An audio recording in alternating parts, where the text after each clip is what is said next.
ରାମଚନ୍ଦ୍ରପୁର ନାମକ ଏକ ଗାଁରେ ଜଣେ ମନୋଜ ନାମକ ଶିକ୍ଷକ ରହୁଥିଲେ। ଏଇଠି ଶୁଣୁଛ ସଜନୀ? ହଁ ହଁ ଆସୁଛି।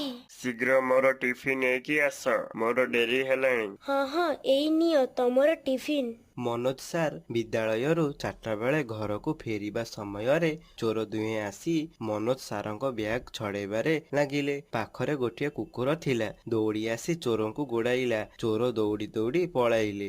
ଏଇ କୁକୁରଟି ପାଇଁ ଚୋର ମାନଙ୍କ ଠାରୁ ମୋ ଜୀବନ ବଞ୍ଚିଗଲା। ଏଇ ନେ, ଏଇ ବିସ୍କୁଟଟି ଖାଇଦେ। କୁକୁର ବିସ୍କୁଟ ଖାଇ ମନୋଜ ସାର୍ ପଛେ ପଛେ ଘରକୁ ଆସିଲା। ମନୋଜ ସାର୍ ଭାବିଲେ କୁକୁରକୁ ସବୁଦିନ ପାଇଁ ପାଖରେ ରଖିବେ। ମନୋଜ ସାରଙ୍କ ସ୍ତ୍ରୀ କୁକୁରଟିକୁ ଦେଖିଲେ, କହିଲେ, ହେଇଲୋ ମାଲୋ, ଏଇ ବୁଲା କୁକୁରକୁ ତମେ କାହିଁକି ଆଣିଛ? ଜଲ୍ଦି ତାକୁ ନେଇ ବାହାରେ ଛାଡ଼ି ଦେଇ ଆସ। ଏହା ଶୁଣି ମନୋଜ ସାର୍ ତାକୁ ବାହାରେ ଛାଡ଼ି ଦେଇ ଆସିଲେ। କୁକୁର ପୁଣି ଥରେ ମନୋଜ ସାରଙ୍କ ପଛେ ପଛେ ତାଙ୍କ ପିଣ୍ଡାରେ ଆସି ବସିଲା। ଏହା ଦେଖି ମନୋଜ ସାର୍ ବି କିଛି କୁହନ୍ତି ନାହିଁ। କୁକୁରକୁ ଦେଖି ମନୋଜ ସାରଙ୍କ ପୁଅ ସବୁଦିନ କୁକୁରଟିକୁ ବିସ୍କେଟ ଖାଇବାକୁ ଦିଏ। କୁକୁର ମଧ୍ୟ ସେଠାରୁ କୁଆଡ଼େ ଯାଏ ନାହିଁ। କିଛି ଦିନ ପରେ ମନୋଜ ସାର୍ ଓ ତାଙ୍କ ସ୍ତ୍ରୀ ସଜନୀ ଏବଂ ତାଙ୍କ ପୁଅ ପିଣ୍ଟୁ ମନେ କରନ୍ତି ସେମାନେ ବୁଲିବାକୁ ଯିବା ପାଇଁ। ସେମାନଙ୍କ ପଛେ ପଛେ କୁକୁର ବି ଯାଏ। ସେମାନେ ଏକ ପୋଲ ଉପର ଦେଇ ଯାଉଥିଲେ। ପିଣ୍ଟୁ ପଥରରେ ଝୁଣ୍ଟି ପଡ଼ି ପୋଲ ତଳକୁ ଖସି ପଡ଼େ। ପିଣ୍ଟୁ ପାଣିରେ ବୁଡ଼ି ଯାଉଥାଏ। ହେଲୋ ମାଲୋ, ମୋ ପୁଅ ପାଣିରେ ପଡ଼ି ଯାଇଛି। ମୋ ପୁଅକୁ କିଏ ବଞ୍ଚାଅ। ମା ମତେ ବଞ୍ଚାଅ, ବାପା ମତେ ବଞ୍ଚାଅ।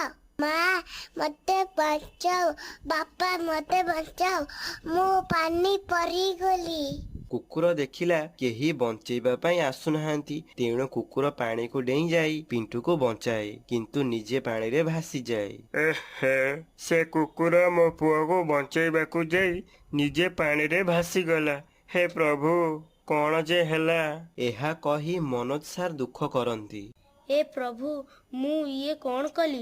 ସେଦିନ ସେ କୁକୁରକୁ ମୁଁ ଘରେ ନ ରଖି ଭୁଲ କଲି। ସେ କୁକୁର ମୋ ପୁଅ ପାଇଁ ପାଣିରେ ଭାସିଗଲା। କୁକୁରକୁ ବହୁତ ଖୋଜିଲା ପରେ ବି ପାଇଲେ ନାହିଁ ଓ ମନ ଦୁଃଖରେ ଘରକୁ ଚାଲିଗଲେ। କିନ୍ତୁ ତା ପରଦିନ ମନୋଜ ସାରଙ୍କ ପିଣ୍ଡାରେ ସେହି କୁକୁର ବସିଥାଏ। ସଜନୀ, ଆସ ଆସ, ଦେଖିବ ଆସ, ସେହି କୁକୁର ଆମ ଘରକୁ ଫେରି ଆସିଛି। ଏହା ଶୁଣି ସମସ୍ତେ ଆସି ସେହି କୁକୁରକୁ ଦେଖିଲେ।